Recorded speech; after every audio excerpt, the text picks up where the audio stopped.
रूपा सुबह सुबह हाथ में चाय का कप लिए हॉल में बैठकर टीवी देखते हुए चाय पी रही थी कि तभी उसको डोरबेल की आवाज़ सुनाई दी। दरवाज़ा खोला, देखा तो काम वाली मेहरी कमला थी। अरे कमला, तू आज क्यों आई? तुझे मना किया था ना मैंने आज आने के लिए। आज तेरी बेटी का जन्मदिन है ना, तो तू क्यों आई? मैं कर लेती आज सारा काम खुद ही। हाँ भाभी, लेकिन साहब को पूछा तो उन्होंने छुट्टी लेने से मना कर दिया था, और अगर आज मैं नहीं आती तो साहब का गुस्सा हम दोनों पर बरसता। तो सोचा सुबह जल्दी जाकर सारा काम जल्दी से निपटा कर बाजार चली जाऊंगी। बेटी के लिए तोहफा भी लाना है, इसलिए मैं आज आ गई। ऐसा बोलकर कमला काम में लग गई। कमला को 2 साल पहले ही रूपा के पति ने घर के काम करने के लिए रखा था। कमला बातूनी थी। रूपा उससे बात करके अपना गम भूल जाती। आज कमला के चेहरे की चमक बता रही थी कि वह कितनी खुश है। कितने साल की हो गई तेरी बेटी? रूपा ने पूछा। पूरे 10 वर्ष की हो जाएगी भाभी। उसके लिए नई फैंसी ड्रेस खरीदनी है। मोबाइल पर फोटो देखी तो उसको भी वैसी ही चाहिए, तो सोचा दिला दूं। आखिर उसके लिए ही तो कमाती हूँ। भाभी, आज खाने में कढ़ी चावल कलौंजी बना दूं? कमला ने कहा, हाँ बना दे।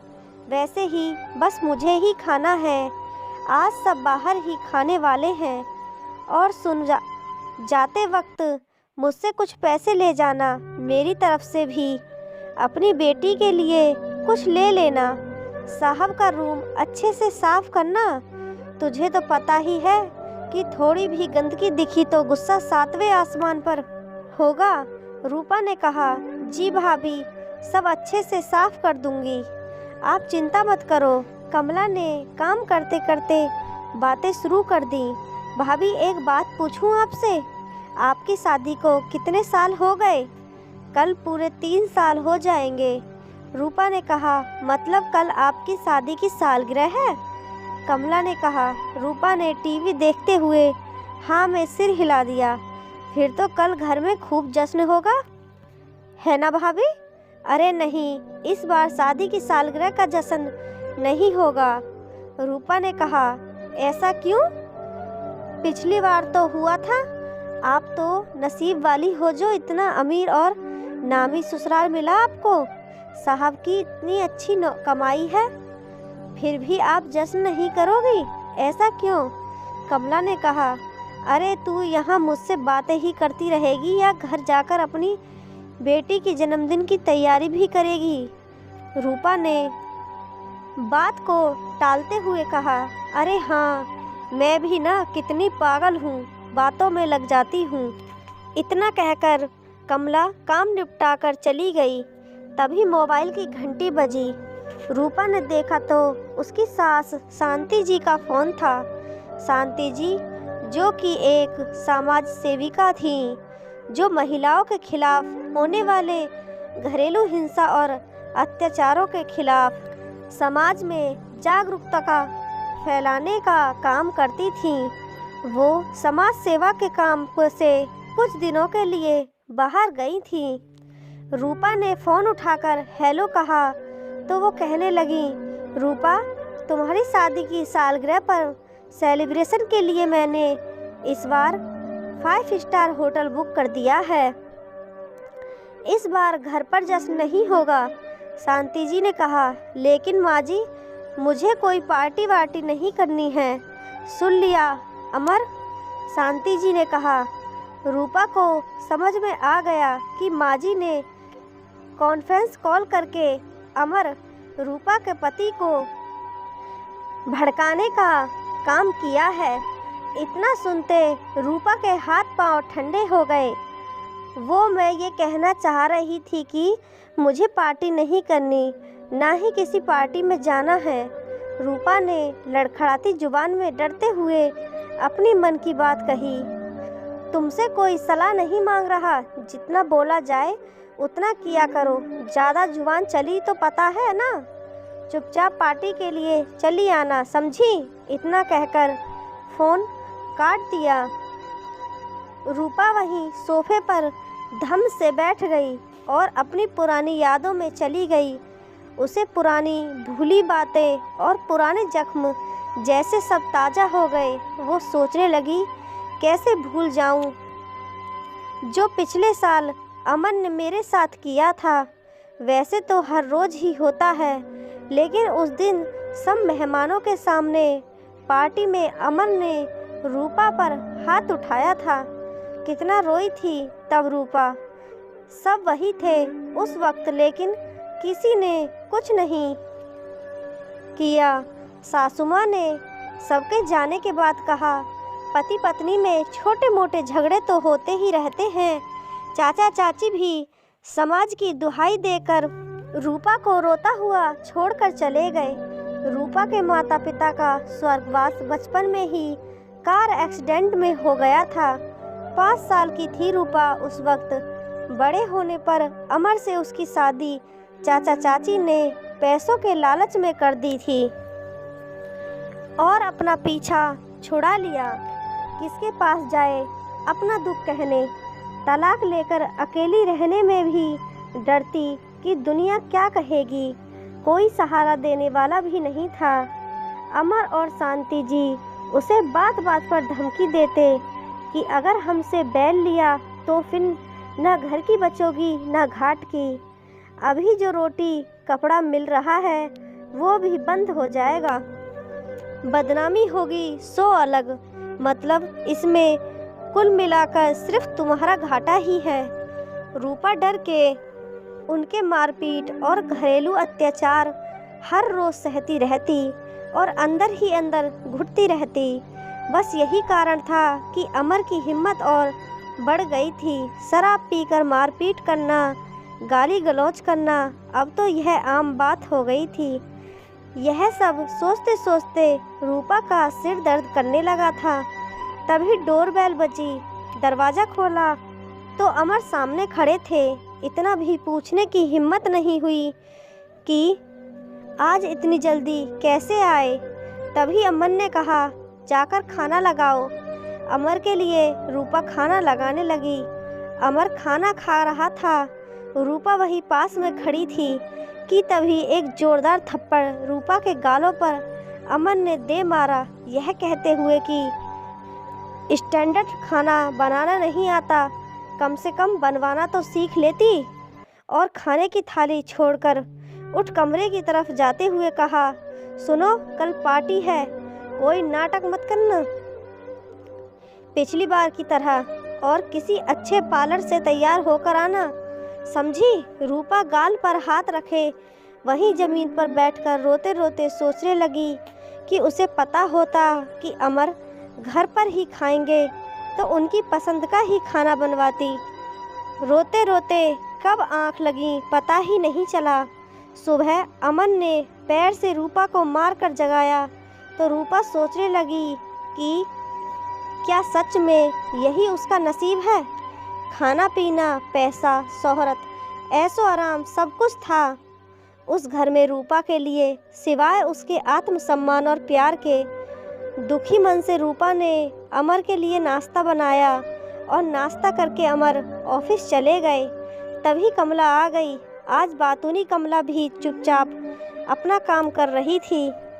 रूपा ने उसे चुपचाप देखकर अपने साथ रात को हुए मारपीट को भूलते हुए पूछा, बड़ी शांत है आज, बताया नहीं कैसा रहा बेटी के जन्मदिन की पार्टी। कि तभी रूपा की नज़र कमला पर गई। तुझको यह चोट कैसे लगी, कहीं गिर गई थी क्या तू, इसलिए तू आज इतना शांत है, बता तो सही क्या हुआ। इतना सुनते कमला की आंखों में आंसू आ गए। भाभी क्या बताऊं, कल रात मेरे मर्द ने शराब पीकर मुझे बहुत मारा और सारे पैसे भी छीन लिए। बेटी का जन्मदिन भी खराब कर दिया मर्द ने। क्या? रूपा ने आश्चर्य से पूछा। हाँ भाभी, कमला ने सिसकते हुए पूछा। फिर क्या हुआ? क्या होगा भाभी, हम औरतों के नसीब में मर्दों के हाथ मार खाना ही लिखा हुआ है। आप पढ़ी लिखी होकर भी आज तक साहब से मार खाती हो, तो मैं तो अनपढ़ ठहरी। बुरा तो तब लगता है जब बेटी ये सब देखकर रोती है। आपको तो अभी बच्चे नहीं, इसलिए आप अकेली ही सब दुख सहती हैं। मुझे तो बेटी को देखकर रोना भी आता है और चिंता भी हो कि कहीं आगे चलकर इसके साथ भी ये सब हुआ तो। पता है भाभी, शादी से पहले जब अपनी माँ को मार खाते देखती थी तब माँ को कहती थी कि हिम्मत क्यों नहीं करती। मैं तो शादी के बाद अपने पति से अपना हिसाब साफ रखूंगी।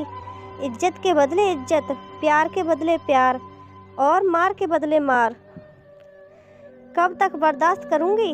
तब माँ कहती थी, चुप कर पगली, ऐसा नहीं होता। शादी के बाद पता चला वो वाकई बचपना था। हकीकत तो शादीशुदा औरतों यही है कि उनको अत्याचार बर्दाश्त करने ही होते हैं। जैसे आप छिपा रही हो थप्पड़ के दाग। भाभी, मेकअप से दाग छिप सकता है, मिट नहीं सकता। ऐसा मत देखो मुझे सब कुछ पता है। मुझे क्या, पूरी सोसाइटी को पता है, बस कोई सामने से बोलता नहीं। रूपा आश्चर्य से कमला को देखती रह गई। आज उसको कमला की बातें चुभ गईं। कमला अपना काम निपटा कर चली गई, लेकिन रूपा सोचने लगी। तभी अमर का फ़ोन आया। रूपा सुनो, मैं ऑफिस से सीधा होटल आ जाऊंगा, तुम ड्राइवर के साथ चली आना। रूपा ने मन मार के कह के जवाब दिया और शाम को तय समय पर रूपा होटल पहुंच गई। पार्टी शुरू होने वाली थी, सभी मेहमान आ चुके थे। तभी रूपा भी वहां आ गई। अमीरों की महफिल में मेकअप से लिपे पुते चेहरे जाम से जाम टकरा रहे थे। अमर की नज़र जैसे ही रूपा पर गई, वो उसका हाथ घसीटते हुए होटल के एक कमरे में लेकर आया। आउच! मेरा हाथ छोड़ो, मुझे दर्द हो रहा है। बोलिए क्या हुआ अमर, मुझे कहाँ ले जा रहे हैं? कुछ बोलिए तो सही, रूपा ने कहा। इतने में अमन ने रूपा को गुस्से से घूरते हुए बोला, बेवकूफ़ गवार औरत, तुम्हें मैंने बोला था किसी अच्छे से पार्लर में जाकर मेकअप करा आना और कपड़े पहनना, और तुमने क्या पहन लिया? ये कैसा मेकअप किया? रूपा ने कहा, लेकिन मैं तो तुम्हारे पसंद की ही पार्लर में ही जाकर तैयार हुई। 2 कौड़ी की औरत, तू मुझसे जुबान लड़ाएगी?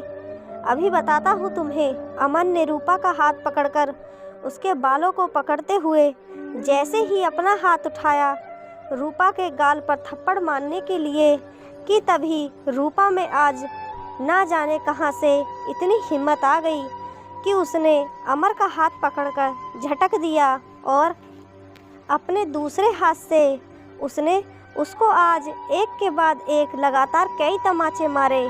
अमर अपने दोनों गालों पर हाथ रखे थोड़ी देर के लिए सन्न हो गया और उसकी आंखें गुस्से से लाल रूपा को घूरे जा रही थीं। आज रूपा ने डरने की बजाय हिम्मत से काम लिया। हमेशा पीछे हटने वाले उसके 2 कदम आज निडर होकर अमर की तरफ आ गए, आत्मविश्वास से बढ़े। अमन ने गुस्से में बोलना चाहा तो रूपा ने मुंह पर उंगली रखकर चुप रहने का इशारा करते हुए बोली, तुम बहुत बोल चुके मिस्टर अमर। आज तक सिर्फ मैं सुनती रही और तुम बोलते रहे। अब आज मेरी बारी बोलने की और तुम्हारी सुनने की है। मैं कोई खिलौना नहीं हूँ जिससे तुम जब चाहे जैसे चाहे खेलोगे, समझे? आज के बाद अगर मुझ पर हाथ उठाया या कोशिश भी की तो वो हाल करूँगी कि जिंदगी भर याद रखेंगे। समझ आई बात मिस्टर सो कॉल्ड अमर सिन्हा? अगर चाहते हो कि पार्टी में कोई तमाशा ना हो और सबके सामने तुम्हारी इज्जत बनी रहे तो चुपचाप पार्टी में चलो। दरवाजे पर खड़ी शांति जी रूपा के पास आई और बोली, तेरी इतनी हिम्मत कि तू मेरे बेटे को मारे? तू होती कौन है मेरे बेटे को धमकी देने वाली? तू शायद भूल गई कि मैं कौन हूँ। अगर हम तुझे छोड़ दें तो तू वापस रास्ते पर आ जाएगी। किसके दम पर इतना कूद रही हैं? ये फिल्म नहीं, असल जिंदगी है। यहाँ तलाकशुदा या ससुराल से निकाली गई औरतें की कोई इज्जत नहीं करता। तुझे पता नहीं किससे दुश्मनी मोल ले रही है। आदरणीय सासू माँ, आज आप भी चुप ही रहे तो बेहतर होगा। अपने अय्याज सरापी अमीर बेटे की शादी मुझसे इसलिए कराई कि अनाथ गरीब लड़की चुपचाप आप लोगों के सब जुर्म बर्दाश्त करेगी, लेकिन अब ऐसा नहीं होगा।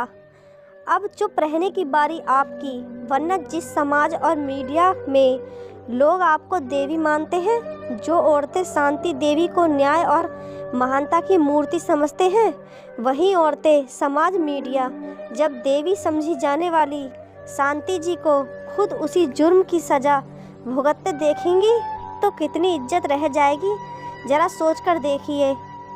जब शांति देवी की बहू मीडिया के सामने बोलेगी घरेलू हिंसा की बात, तो क्या होगा? जंगल में आग की तरह यह खबर हर मीडिया चैनल के ब्रेकिंग न्यूज़ में फैली होगी।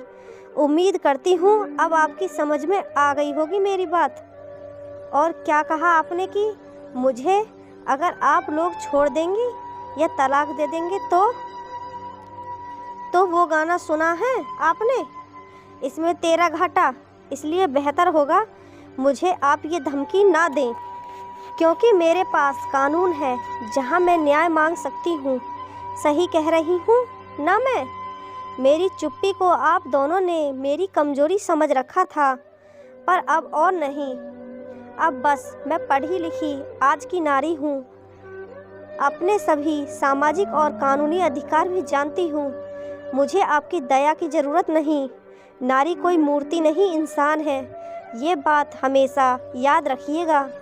मर्जी अब आप लोगों की। आप दोनों यहाँ आराम से बैठकर सोच लो कि क्या करना है। मैं पार्टी में जा रही हूँ। फिर माँ बेटे ने अपनी गलती मानी, फिर खुशी खुशी साथ में रहने लगे। कहानी का सार सिर्फ इतना है कि हर महिला को खुद को हर परिस्थिति में निडर, मजबूत और सकारात्मक बनाए रखना चाहिए, जिससे विपरीत परिस्थितियों में भी अपनी समस्याओं का समाधान सोचने से मिल ही जाता है।